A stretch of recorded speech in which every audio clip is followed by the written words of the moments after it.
గౌరవ ముఖ్యమంత్రి గారు కూడా సభలోనే ఉన్నారు అధ్యక్ష. అందుకే వారి దృష్టికి తీసుకొని రావాలన్న ఉద్దేశంతోనే ప్రత్యేకంగా తమని టైం అడిగాను అధ్యక్ష.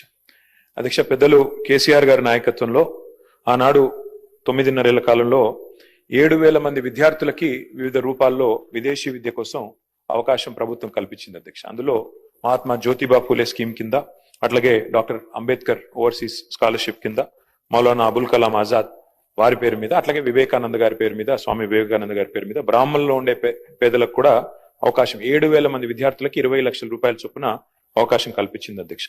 అధ్యక్ష, మాకున్న సమాచారం మేరకు, సబ్జెక్టు కరెక్షన్ అధ్యక్ష, ముఖ్యమంత్రి గారి దగ్గర సమగ్ర సమాచారం ఉంటది.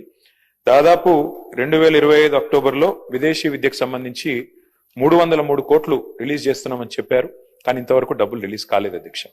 2,500 మంది విద్యార్థులు ఎదురు చూస్తా ఉన్నారు. విదేశాల్లో ఉన్న వాళ్ళు ఫస్ట్ సెమిస్టర్ ఫీజు కట్టి సెకండ్ సెమిస్టర్ ఫీజు కట్టలేక మాకు మెసేజ్లు పంపుతా ఉన్నారు. లండన్ లో, జర్మనీలో, ఇతర ప్రాంతాల్లో ఉన్న పిల్లలు, సార్ మీ టైంలో పోయినాము, ఇప్పటివరకు డబ్బులు రావట్లేదు, దయచేసి అసెంబ్లీలో మాట్లాడండి, చెప్పండి అని చెప్పి.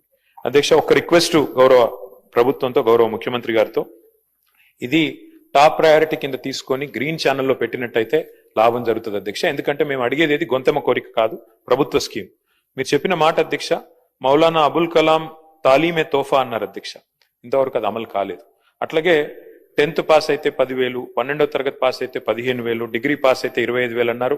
మేము వాటి గురించి కూడా మేము గుర్తు చేస్తా ఉన్నాం ప్రభుత్వానికి, అవి కూడా మీరు దయచేసి కన్సిడర్ చేయండి.